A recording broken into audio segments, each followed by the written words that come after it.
Yo halo para kaum rebahan, apa kabar hari ini? Semoga selalu menegangkan dan mengasihkan ya. Kalaupun ada masalah, nikmati sajalah, oke? Karena banyak dari kalian yang komen untuk Mimin bahas film Harta Karun lagi. Apa sih yang gak buat kalian? Kalau begitu tanpa berlama-lama lagi, langsung aja kita let's go ke film Harta Karunnya.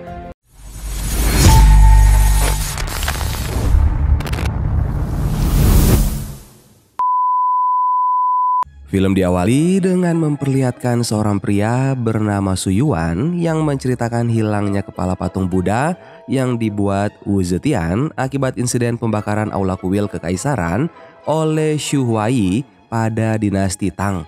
Di awal tahun 1910, 5 pedagang barang antik terbesar membentuk Plum Blossom Five atau 5 bunga plum dan akhirnya menemukan kepala Buddha yang merupakan harta kekaisaran. Namun mereka menyembunyikannya. Su Yicheng generasi keempat akan dieksekusi karena terbukti menghadiahkan kepala Buddha pada pria Jepang bernama Kido Yuzo. Su Yicheng ini merupakan kakak dari Su Yuan. Ia dieksekusi di depan anaknya sendiri, Su Heping. Su Heping meninggalkan Su Yuan saat sang anak masih berusia 7 tahun. Karena aib penyelewengan kepala Buddha itu, keluarga Su Yuan dianggap sebagai sampah masyarakat. Dan film Scams in Antiques pun dimulai. Scene berpindah ke tahun 1992 di mana sedang dilakukan lelang barang antik. Tiba-tiba saja seseorang datang mengklaim bahwa miliknya lah yang asli. Pada masa ini penjualan barang antik palsu bukanlah hal yang mengejutkan lagi. Su Yuan yang mabuk maju untuk melakukan pengujian karena ia merupakan keturunan Plum Blossom Five. Ia menyatakan yang asli adalah milik sepelelang. Agar pemilik barang palsu tidak terlalu sedih, Su Yuan membelinya seharga 50 yen. Saat keluar dari tempat lelang, Su Yuan dibawa paksa dan didesak untuk menjual barang antik tadi dengan harga 500 yen. Ternyata Su Yuan menipu orang tadi agar ia bisa membeli barang antik asli dengan harga yang sangat murah untuk dijual kembali. Su Yuan pada dasarnya menjalani hidup sebagai penipu karena muak selalu disebut sebagai sampah masyarakat. Scene kemudian berpindah ke konferensi pers serah terima kepala Buddha yang akhirnya kembali dimiliki Cina setelah puluhan tahun. Penyerahan dilakukan oleh cucu Kido Yuzo yaitu Nona Kido. Dan atas wasiat dari Kido Yuzo, Nona Kido meminta penerimaan akan diwakilkan keturunan Su Yicheng yang dulunya menghadiahkan kepala Buddha itu pada Kido Yuzo. Hal ini sempat menuai protes. Tuan Huang yang merupakan ketua Plum Blossom Five berkata sejak menghilangnya Su Heping, keturunan Su Yicheng tidak diketahui juga keberadaannya. Beberapa saat kemudian, seorang wanita bernama Yan Yan datang memberitahu bahwa ia menemukan keturunan Su Yicheng. Sementara itu, Su Yuan bertemu kembali dengan pria yang barang antiknya diklaim palsu. Dugaan di awal tadi ternyata salah. Su Yuan dan si bapak tadi berkomplot untuk menipu, tetapi semua uang diberikan Su Yuan pada bapak itu.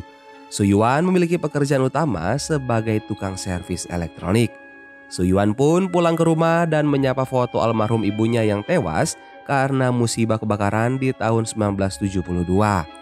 Sesaat kemudian Su Yuan dikejutkan dengan kedatangan Yan Yan yang mengetahui identitas aslinya. Menurut informasi dari Yan Yan, ayah Su Yuan sudah meninggal dunia karena kecelakaan mobil. Su Yuan pun menjadi syok. Berpuluh tahun tidak bertemu, saat bertemu sang ayah sudah tidak bernyawa. Petugas kemudian memberikan sebuah koin yang didapat dari genggaman Su Heping saat kecelakaan. Scene kemudian berpindah ke balai pertemuan kekaisaran di mana Tuan Huang menyarankan pada Nona Kido agar menyerahkan kepala Buddha pada keturunan Plum Blossom Five yaitu Black House Yao Buran. Yao Buran mengklaim kakeknya adalah teman baik Su Yicheng yang juga bersamanya saat menemukan kepala Buddha. Tiba-tiba saja Yan Yan datang membawa Su Yuan yang sedang mabuk berat. Su Yuan bahkan muntah di sana. Yao Buran kemudian mengusir Su Yuan, tetapi Su Yuan malah menantangnya. Nona Kido menyetujui dua orang ini untuk berkompetisi. Jika Su Yuan kalah, maka ia akan menyerahkan kepala Buddha pada Yao Buran. Su Yuan dan Yao Buran pun akan mengautentikasi sumber dan keaslian artefak dalam waktu 10 menit. Di menit awal, Yao Buran menjelaskan artefak pertama dengan jelas dan juga benar. Sementara Xu Yuan mendengarkan sambil tidur. Yan Yan pun membangunkannya. Sambil teler, Suyuan menjelaskan keaslian mangkuk naga biru putih era Qianlong. Jawabannya yang benar mengejutkan semua orang yang ada di sana. Kompetisi ini berlangsung sangat sengit. Keduanya dapat menjelaskan bukti-bukti otentik berdasarkan sejarah masing-masing artefak. 9 menit kini sudah berlalu. Skor mereka imbang masing-masing 19 artefak. Di detik-detik terakhir, Yao Buran masih menjawab dengan benar, sementara Suyuan malah membanting sebuah artefak dan menyatakannya palsu. Tapi menurut peneliti artefak itu adalah asli. Suyuan menjelaskan alasan dan buktinya sehingga ia memenangkan kompetisi ini. Sesuai kesepakatan, Suyuan boleh melihat dan menyentuh kepala Buddha dari dekat. Suyuan melihat sebuah goresan pada jambul Buddha. Jika asli, maka jambul Buddha terbuat dari pasir penggilingan yang sangat lembut, bahkan lebih lembut dari mata air sehingga tidak akan ada lecet sedikit pun. Suyuan mengatakan kepala Buddha itu palsu. Nona Kido kemudian menghampiri Suyuan. Ia mengajak bicara 4 mata. Ternyata Nona Kido fasih berbahasa Mandarin, padahal di hadapan petinggi ia selalu menggunakan bahasa Jepang dan didampingi translator. Nona Kido menjelaskan ia menerima surat dari Su Heping, ayah Suyuan, saat Kido Yuzo meninggal. Tuan Huang mengetahui hal ini dan menyatakan surat itu palsu. Di dalam suratnya, Su Heping menyatakan kepala Buddha itu palsu. Tetapi untuk mempertahankan statusnya, Tuan Huang memutuskan kepala Buddha itu asli. Kepala Buddha yang sebenarnya mungkin masih disembunyikan di suatu tempat dan Su Heping mengetahuinya, sehingga Su Heping sengaja dibunuh. Suyuan kemudian teringat koin yang ditinggalkan ayahnya yang kemungkinan dapat menjadi petunjuk untuk menemukan kepala Buddha yang asli. Di sisi lain, Yao Buran juga merasakan dengan jelas kepala Buddha yang akan diserahkan hanyalah barang tiruan. Ia merasa ada yang tidak beres. Sementara itu, Suyuan yang sudah berada di rumah dipukuli oleh sejumlah orang yang tidak dikenal. Setelah itu, mereka membakar rumah Suyuan. Rupanya, para preman ini adalah suruhan dari seorang pria tua yang sangat misterius. Keesokan harinya, Suyuan dibawa Yan Yan ke tempat tinggal Su Heping. Seseorang telah mengacak-acak rumah itu. Yan Yan yang membantu beberes menemukan hal yang aneh pada kompas. Jarumnya selalu mengarah ke satu titik, yaitu dinding yang dipenuhi tempelan kertas dan juga foto. Pada dinding itu tertulis, Yin adalah di dalam Yang, tak bertentangan dengan Yang. Setelah dibongkar, ternyata di balik dinding terpajang koleksi Su Heping dan tempat koin yang menyeratkan sebuah petunjuk berupa kode Morse. Artefak yang palsu menggantikan kode titik dan artefak yang asli menggantikan kode tanda hubung. Sehingga didapatkan kode Morse Fugui yang merupakan nama seseorang. Petunjuk ini juga diketahui oleh Yao Buran yang mendatangi rumah Su Heping setelah Suyuan dan Yan Yan pergi. Mereka menemukan Fugui di panti pijat. Fugui berkata terakhir kali ia bertemu dengan Su Heping sekitar sebulan yang lalu. Su Heping memberinya cermin perunggu dengan banyak gambar burung. Namun cermin itu telah dijual pada Nona Shen di pasar Kui. Dan Nona Shen adalah sosok yang sangat terkenal dan disegani namun sangat sulit untuk menemuinya secara langsung. Mereka pun segera mendatangi pasar Kui. Ternyata Yao Buran juga berada di sana karena mata-matanya sempat menguping di panti pijat. Pelelangan pun dimulai. Entah apa yang ia pikirkan, Suyuan meminta Yan Yan mengamati lelang kemudian ia pergi keluar. Ia membeli beberapa artefak di kios-kios kecil yang penjualnya sendiri tidak punya keahlian untuk membedakan artefak asli ataupun palsu. Yao Buran juga meniru trik ini. Dengan keahliannya, Suyuan dapat membeli artefak-artefak asli dengan harga yang murah. Ia bahkan langsung membuka lapak untuk menjual kembali artefaknya dengan harga yang malah lebih murah dari harga seharusnya. Sehingga semua orang yang berada dalam gedung lelang Nona Shen berlarian keluar untuk memburu dagangan Suyuan tepat saat cermin perunggu mendapat giliran lelang. Karena Suyuan mengacaukan lelang Nona Shen memanggilnya untuk bertemu. Rencana Suyuan berjalan sesuai keinginannya. Cermin perunggu ternyata dibeli oleh Yao Buran, tetapi Suyuan santai saja mengetahui hal itu. Mereka akhirnya berhasil menemui Nona Shen. Namun Nona Shen menyuruh anak buahnya memukul tangan Suyuan dengan palu sebagai hukuman. Yan Yan menyerahkan kalungnya sebagai ganti. Scene berpindah ke stasiun di mana Suyuan mengejar Fugui yang akan kabur ke kampung halaman. Rupanya Fugui mencuri selembar kain petunjuk yang didapatkan dari tempat Nona Shen. Fugui akhirnya mengembalikan kain itu, tetapi Suyuan dikejar sekelompok pria kekar dan ia terpaksa menyelinap ke dalam kereta. Suyuan dan Yao Buran berlomba memecahkan misteri keberadaan kepala patung Buddha. Suyuan menawarkan untuk menukar kain itu dengan cermin perunggu. Sayangnya, cermin perunggu terlempar dan pecah. Suyuan dan Yan Yan berhasil mengumpulkan kepingan cermin lalu kabur dengan naik kereta api. Cermin dan kain itu saling melengkapi. Keduanya harus dipecahkan bersama dan beruntung Suyuan sudah memotret tulisan pada kain. Pada bagian belakang cermin didapatkan potongan kalimat yang setelah digabung dengan tulisan pada kain menghasilkan petunjuk yang mengarahkan ke aula pertemuan Kekaisaran Wuzetian di kota Luo. Fugui yang juga berada di kereta menguping pembicaraan ini. Ia teringat saat Su Heping memberinya cermin. Su Heping berpesan pada Fugui untuk menjaga Suyuan setelah ia meninggal. Suyuan dan Yan Yan turun dari kereta untuk menuju Luo. Fugui menyusul mereka dan memberitahukan jawaban atas petunjuk harimau yang berjongkok, yaitu Tiger Zheng dari klan Zheng. Saat menemui Tuan Tiger Zheng yang diharap dapat membantu, ternyata ia sudah meninggal seminggu yang lalu. Sebelumnya, Zheng berpesan jika ada yang mencarinya, maka suruh orang itu menaruh koin di mulut naga kodok dan juga harus menunggu. Setelah menaruh koin, Suyuan, Yan Yan dan Fugui menghabiskan waktu bersama. Tapi karena Suyuan tidak ingin Fugui terlibat, pria ini ditinggal saat sedang mencoba pakaian di ruang ganti sebuah toko. Saat Suyuan dan Yan Yan kembali ke naga kodok, koinnya sudah hilang dan ada seseorang yang menemui mereka. Mereka dibawa ke sebuah desa tempat anak Zheng bernama Tiger tinggal.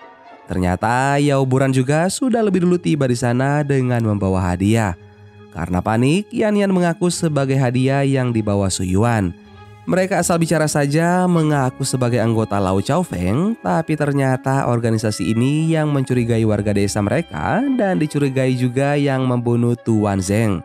Hampir saja 3 orang ini terbunuh. Beruntung Fugui datang menyelamatkan mereka.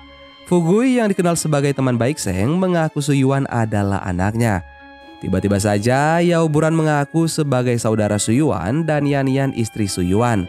Tiger sangat kesal mendengar hal yang tidak masuk akal ini. Suyuan akhirnya jujur tentang maksud kedatangan mereka. Fugui menawarkan akan memberi 100 juta jika ia bersama 3 orang ini berhasil mendapatkan kembali kepala patung Buddha. Tiger yang mabuk berkata ayahnya sempat pergi ke bukit bersama Su Heping. Ia berjanji besok akan membawa mereka ke sana dan memberikan kunci penyimpanan artefak pada Yan Yan sebagai tanda cinta.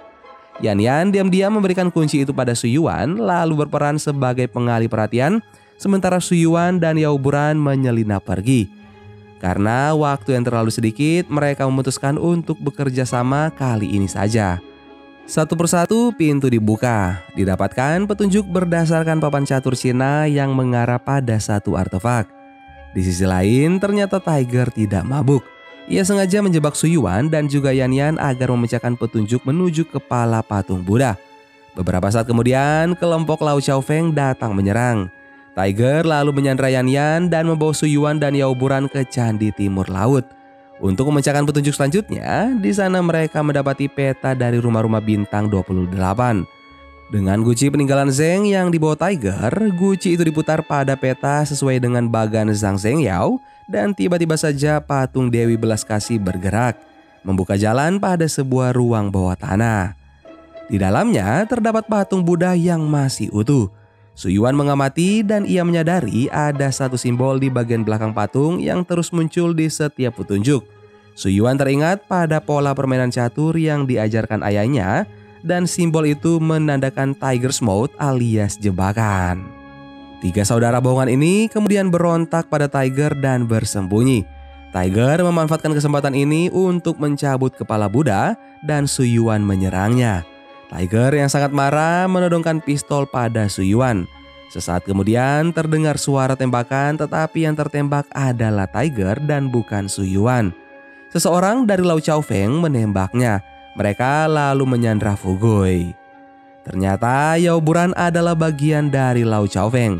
Yao Buran membawa kepala Buddha itu, namun baru beberapa langkah pondasi bangunan rubuh. Yao Buran bergegas melarikan diri sementara Yan Yan membantu Su Yuan berjalan dan Fugui menembaki anak buah Yao Buran yang menyerang mereka. Beruntung Su Yuan, Yan Yan dan Fugui berhasil selamat. Su Yuan secara tidak sengaja menemukan petunjuk lain berupa pola Atari yang berarti jalan keluar. Su Yuan dan Yan Yan mulai menggali sementara Fugui beristirahat. Ternyata Fugui sempat tertembak. Ia menolak dibawa keluar karena tubuhnya sudah terlalu lemah. Fugui berpesan agar Su Yuan tidak tertarik dengan kepala Buddha lagi demi keselamatannya, karena hanya Su Yuan yang tersisa di klannya. Saat akan mengatakan pesan terakhir, Fugui pun tewas. Su Yuan teringat beberapa kali Fugui berusaha menghilangkan petunjuk agar Su Yuan tidak melanjutkan pencarian kepala Buddha. Bukan karena Fugui berada di pihak lain, tetapi karena Fugui mencoba melindunginya. Di sisi lain, Yao Buran menemui kakeknya Yao Lai yang ternyata merupakan otak dari pembakaran rumah Su Yuan. Ia senang klannya menjadi pemenang dalam perburuan kepala Buddha ini karena dulu Su Yicheng menolak memberi kepala Buddha itu padanya. Tapi Yao Buran menganggap urusannya belum selesai. Sementara di sisi lain, Su Yuan terus memikirkan apa maksud petunjuk ayahnya sengaja mengarahkannya ke lokasi jebakan. Ia mulai mengingat kembali semua petunjuk dari awal. Scene kemudian berpindah pada keesokan harinya di mana tibalah satu upacara penyerahan kepala Buddha oleh Nona Kido di balai pertemuan kekaisaran. Yao Buran ditunjuk sebagai penerima harta kekaisaran itu karena merupakan cucu Yao Lai yang dulu bersama Su Yicheng saat menemukan kepala Buddha. Secara mengejutkan, Yao Buran menolak menerima kepala Buddha dari Nona Kido. Ia menjelaskan kepala Buddha tersebut palsu dan menunjukkan yang asli yang baru saja ia temukan. Yao Buran juga berkata Tuan Huang yang merupakan ketua dari Plum Blossom Five sebenarnya sudah tahu hal ini tetapi tidak peduli. Ia juga mengungkap catatan transaksi perdagangan barang antik palsu yang disertifikasi oleh Plum Blossom Five. Tuan Huang membantah hal ini. Yao Buran sengaja melakukan ini agar balai kekaisaran dikuasai oleh klannya. Suasana pun menjadi ricuh. Tiba-tiba saja Su Yuan berdiri dan ternyata ia hadir dan mengamati sedari tadi. Dengan terbincang-bincang, Su Yuan berkata dengan tegas kepala Buddha yang dibawa Yao Buran bukanlah yang asli, melainkan umpan buatan Sue Huai pada dinasti Tang. Su Yuan diseret keluar karena membuat keributan. Tapi sesaat kemudian Yan Yan datang membawa sebuah tas besar. Su Yuan menceritakan kakeknya yaitu Su Yicheng menemukan kepala Buddha itu. Jepang dan Lau Chaofeng sangat menginginkannya. Su Yicheng memikirkan cara untuk melindungi kepala Buddha, kemudian Su Heping menemukan caranya. Su Heping kabur dan merubah identitas, bersembunyi selama 20 tahun. Semua petunjuk yang dikumpulkan Su Yuan mengarah pada Biksu Baozi yaitu di dinasti Utara Selatan. Berdasarkan catatan sejarah, Zhang Shengyao diperintahkan kaisar melukis wajah Biksu Baozi. Di depan kaisar, Baozi menyayat wajahnya sendiri untuk mengungkap wajah aslinya, yang artinya wajah yang asli ada di dalam wajah palsu. Su Yuan lalu mengeluarkan palu besar dari tas yang dibawakan Yan Yan dan memukul kepala Buddha yang diserahkan oleh Nona Kido Yuzo. Semua orang pun terkejut. Aksi Su Yuan sempat dihentikan, namun perlahan kepala Buddha itu retak dan luruh, menampakkan kepala Buddha yang sebenarnya. Semua yang berada di ruangan itu pun menjadi takjub dan Su Yuan hanya berbaring sambil tertawa. Scene kemudian berpindah ke makam Su Yicheng, kakek Su Yuan. Su Yuan menemukan surat peninggalan ayahnya di dekat batu nisan. Untuk menjaga kepala Buddha dari tangan Jepang dan juga Lau Chaofeng, Su Yicheng mati-matian berusaha agar orang Jepang mempercayai kepala Buddha yang diberikannya adalah asli, dan agar Lau Chaofeng percaya kepala Buddha itu palsu sampai saatnya keturunan Kido Yuzo mengembalikan artefak tersebut. Hingga saat itu tiba, Su Heping tidak punya pilihan selain bersembunyi sesuai amanat Su Yicheng. Su Heping juga menuliskan maaf dan ungkapan rindunya dan ia tidak pernah berani menemui Su Yuan karena khawatir akan mengganggu kehidupan normal Su Yuan. Su Heping juga memberi sebuah permen susu di dalam amplop surat itu. Su Yuan lalu makan permen susu sambil meneteskan air mata, lalu tersenyum dan beranjak pergi. Dan film Scams in Antiques pun selesai. Gimana guys film kita kali ini? Silahkan kalian komen di bawah. Terima kasih banyak buat kalian yang sudah dukung channel ini sampai saat ini. Sampai ketemu lagi bareng Mimin Kuwanteng di film-film seru selanjutnya. Dan mengetahui sedikit kebenaran tentang orang lain bukan berarti kamu sudah mengenalnya dengan baik. Dadah.